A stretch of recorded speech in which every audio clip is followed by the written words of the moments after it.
I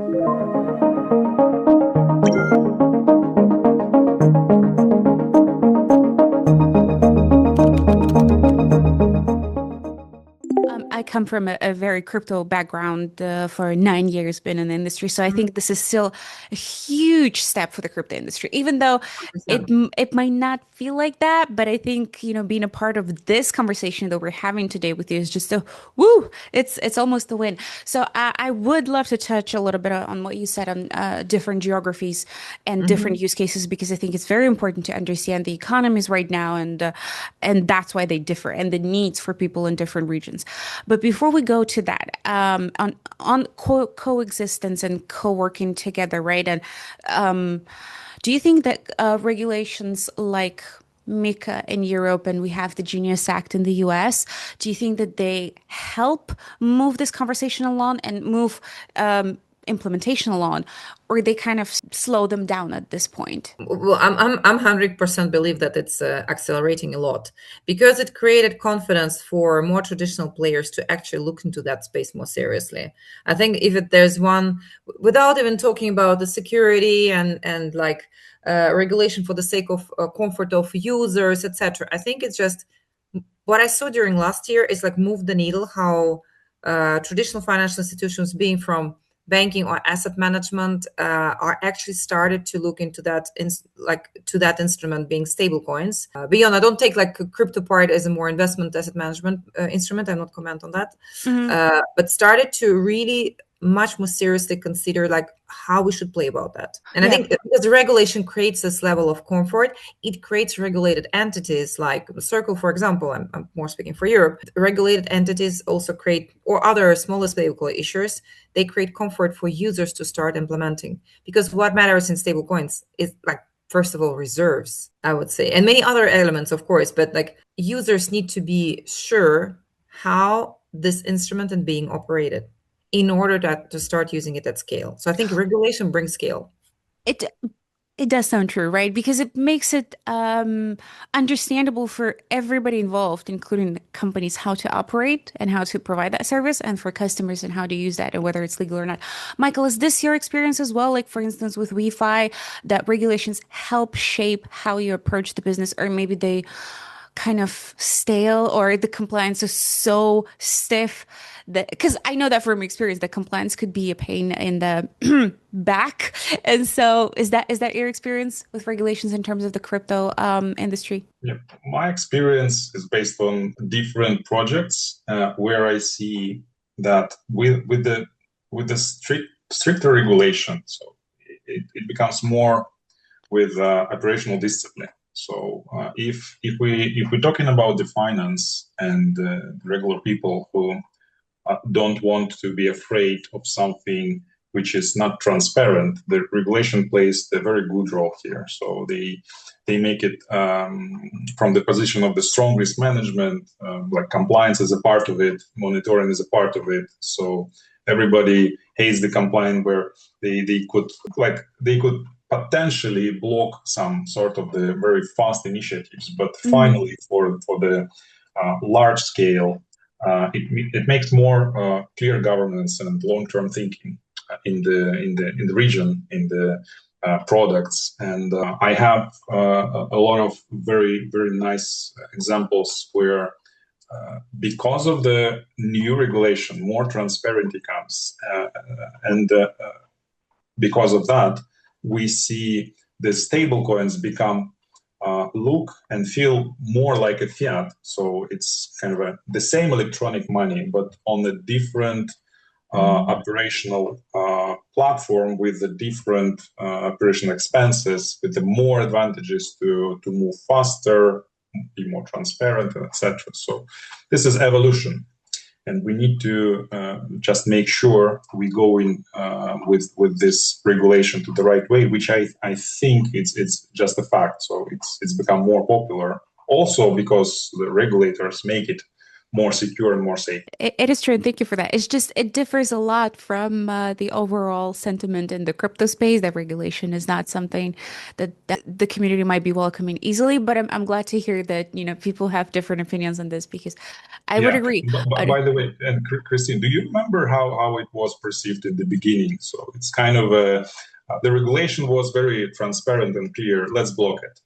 let's Yeah, yeah, for let's sure. let's just decline all the crypto because we don't understand it. It's too risky. It's too dangerous. Let's Yes, don't use it. Right and now, also. it's completely opposite. So right now, it's let's use it in this way. Let's make it compliant. Mhm. Let's make it transparent. And this is the thing I love. And to your point, I'm gonna add, and then we're gonna move on to another question. Is it used to be a couple of years ago, or even more than a couple of years ago, in the U.S., a lot of crypto cases were investigated and judged based on the Securities Act, which is, if I'm not mistaken, from 1913, which is not specifically fair to a technology that is very new. So I agree with that. So, but actually going to a more practical level, right?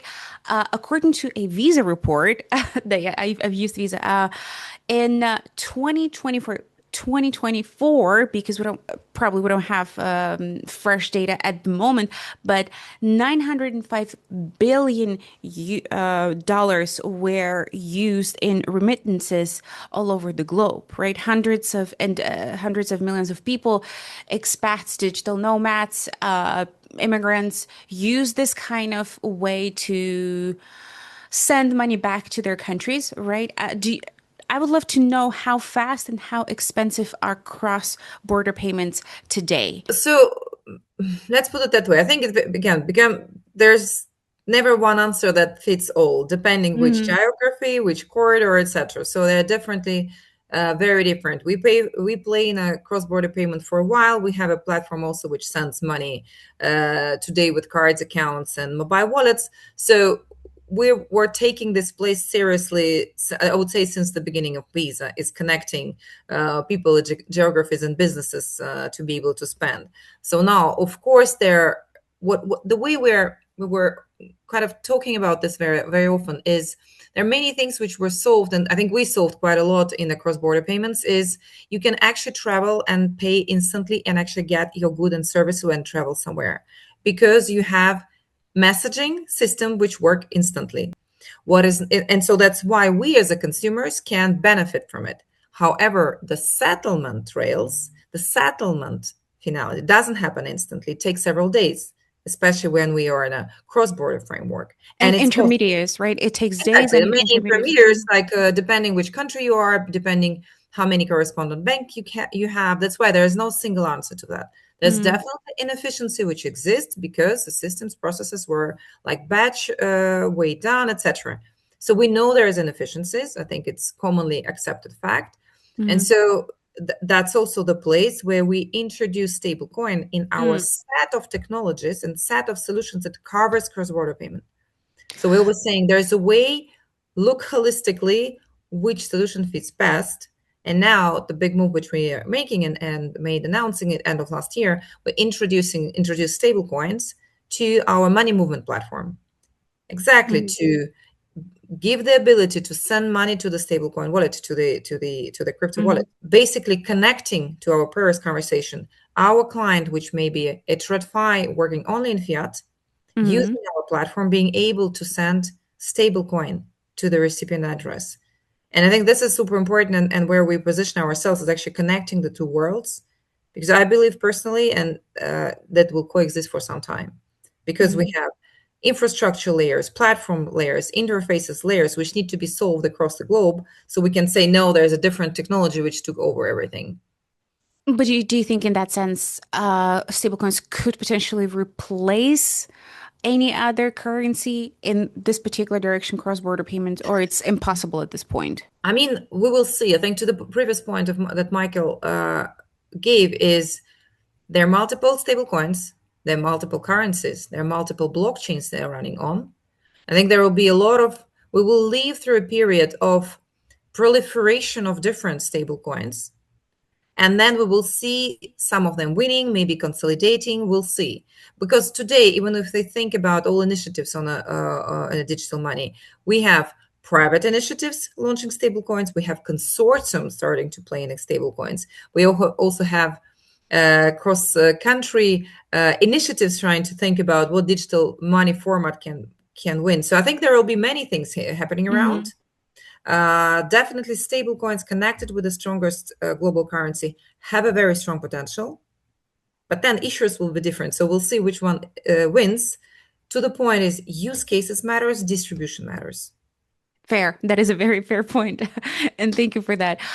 Michael, as a global head of payments at WeFi, I know that your experience with cross-border payments is a little bit different, right? Can you talk to us a little bit about that? How much does it take for a transaction to come through? And I'm pretty sure I know the answer. And have you found that people use that for remittances as well, not only for just payment for things and different transaction peer-to-peer, but do you have use cases like that? That was a very, very interesting question you asked. Will it replace? So my It view, might make sense yeah, in my mind, but but in my mind, it's something like it couldn't be asked like that, because what is the stable coin in like from the beginning? What is this? So you still rely on fiat, right? So true. you're not removing this from the equation. What you're doing actually is that you're looking for the solution how to be more efficient working with fiat you have. Okay, so previously that was the idea and the concept of electronic money. So let's put the fiat to someone, and this someone electronically could help you be more efficient, transparently move money inside the country or outside the country, and that was fair enough to say like this was the solution at that point. The evolution comes with the stable coins, where this is not the one or two or few entities who is agreed how they will work with the fiat and calling this electronic money.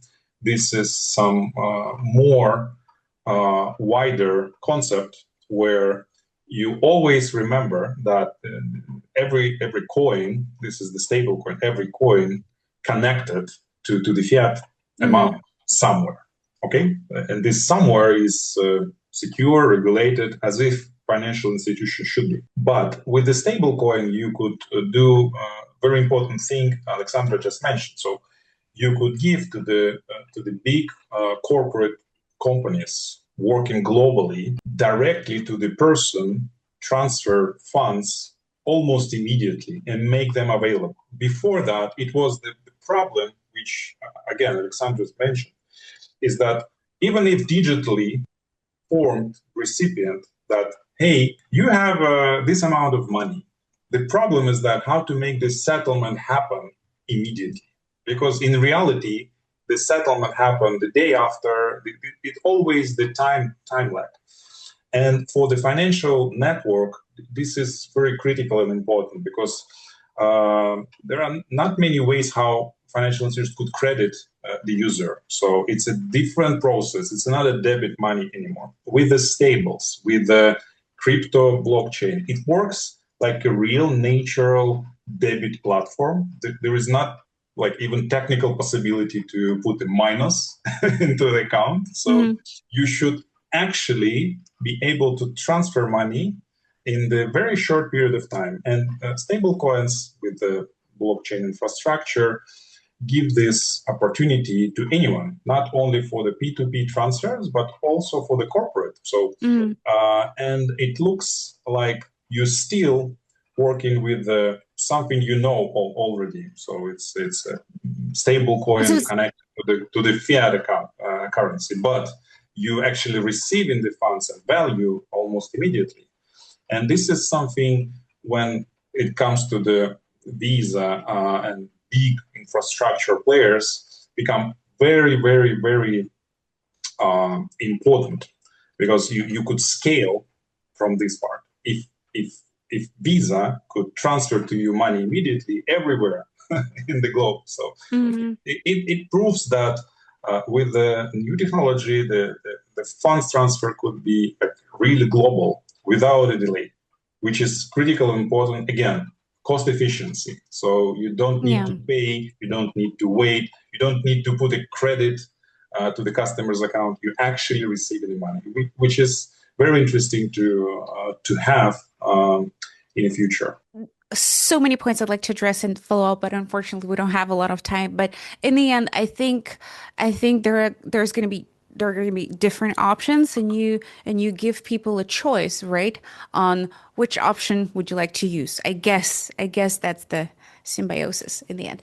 But moving to the final part of our conversation, unfortunately, because we don't have a lot of time. I'd love you to, Alexandra mentioned that a little bit before on different use cases and geographical locations, but I'd love for you both to think that in your experience, Alexandra at Visa and Michael at WeFi, did you have any experience kind of realizing how does the growing influence of stablecoins affect the daily life of ordinary people? It could be specific region, it could be different jurisdictions, and is it like does it really change their daily routine? Do you have a specific example or just stats? That's fine. And is there any friction point or are there any friction points that as customers move their funds between fiat and crypto and whether they could be overcome? It's a lot, but again, right?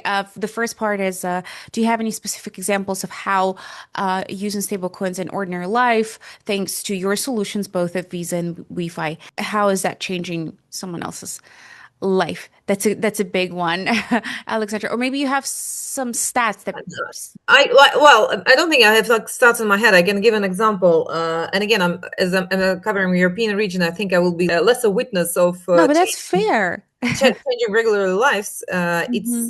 I think it's widely recognized that stablecoins are a very valuable instrument in emerging markets where the Hmm. currencies are less stable, with the high inflation rates, where people can easily access cross-border payments, but also store money in a form of stablecoins. So again, I cannot witness it personally. I'm sitting in the middle of Europe's content with a stable currency, and Yeah. so that's why I'm definitely recognizing this use case is extremely valid from if you talk about consumers. I think what we hear and where definitely the role will be for consumers and businesses in the cross-border payments, being either remittances or payouts to freelancers as salaries or humanitarian aids. So I think there are many places where stablecoins, when the rails are being there, and especially user experience side will be solved and simplified, I think they will be having quite an impact of, yes, people and personal lives, because it can provide speed and accessibility, which today is lacking in some of the corridors and some of geographies. And it definitely, I think, will be bringing efficiencies in corporate frameworks. So what we hear is more interest from cash management and intercompany transfers, where stablecoins can and already not can, but actually drive value for the Mm. years on a corporate level. And that's a use case which is, I think, has demonstrated highest growth rate end of last year. So I think that's part of your of the question. In the other part, more like what it can bring. Easy simplicity. I think when I return back to the foundation of simplicity, it's ease of access and ease of use experience. I think the work which would need to happen within the ecosystem, and I think it's in the intersection again between fiat and what happens in the blockchain and stablecoin, is some kind of similar standards.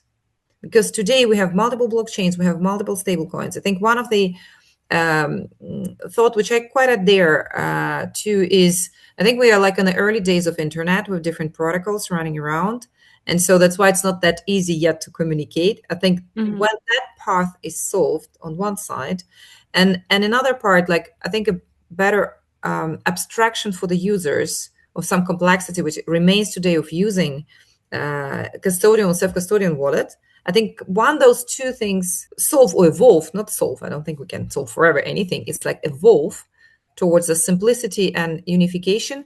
I think this is where the benefit of those tools, which we're discussing today, will become wider accessible and wider adopted. To your point of I guess to understand how popular the program is, it's a follow-up, I'm sorry. But do you have to attract users to this stablecoin program? Or We don't let's put it that way. So we don't, it's Michael will better respond to this answer, because we are Mhm. not a B2C company. So we're working with our members who come to Mm. us and want to issue a Visa card or use our platform in order to do the cross-border payments. So our goal is our simplicity, how it's getting easy for those partners who come to us to launch such a product. So this is Mhm. our space. Yes, Mhm. we're not attracting consumers, but of course, it needs to be also our collaboration set up and work need to be evolving and to be fit for purpose. Yeah. So the consumers or businesses who are using the card connected to stablecoin wallet, it's actually become wider used.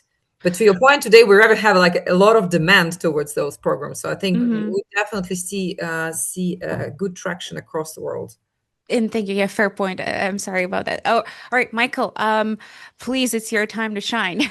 So, how does, in your experience at WeFi and other companies that you have worked, but more specifically, I think WeFi, right? How do stablecoins change ordinary people's lives? And do you see any specific examples or maybe stats like, the growth in some region with that or this or payment or anything that you could give us, that would be the time.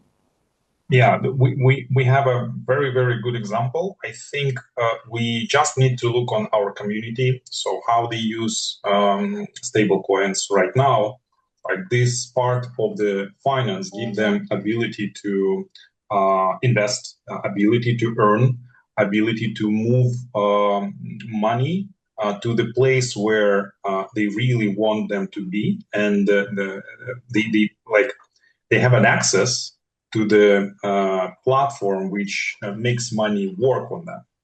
And coming forward, the connection of the payments to something which we know as a platform for our community gives them more and more ability to travel, to pay with the money they earn everywhere, to be very, very secure in a way. How to, let's say, how to understand what is the value they're getting. So with the stable coins, it's much more easier because you don't need to every time go and check what is the price for the coin. Mm. With the stables, you more or less in the trend. You understand the value you're getting. You could spend this value because the rest of the world also understand the value, and you could make payments. You could send the stables to your friend. You could connect card. You could connect account, and we call this decentralized platform, the bank platform, in our way of thinking in this complexity where there are multiple stable coins, multiple networks, multiple possible ways how to manage these funds, different regulations, and etc. So the concept of the on-chain banking for us, it's to give a simplicity to the user. It should be a card, an account. It should be financial services. It should be very transparent, as if you're using something you already know, but on the new rails. Like Mm. with electric car, you don't need to reinvent a wheel, but if you put electric motor, you definitely feel something has changed. So you could move faster, you could be in more quiet conditions. The same is here. So with the stable coins, with the DEO banking platform, with WeFi, you could feel you could earn more, you could move money much more faster, you could connect different payment instruments. And this is the concept we're building right now. And this year we will be spending all of our time to open new services, new solutions, to expand in new territories the services. And we definitely need the strong partners. So we work with the infrastructure of Visa to address the need of payments and this is the most relevant customers could expect from us. So Mm. when they're bringing the acceptance network for the funds they already have in the platform, that's the way how they believe they could move forward with this. So that's the very good example, and pros and cons you could hear from this. So the basic thing is that yes, it's a complexity, but yes, we have a solution, and the platform is kind of this solution, and you could feel it just looking on the comments from the users, how they feel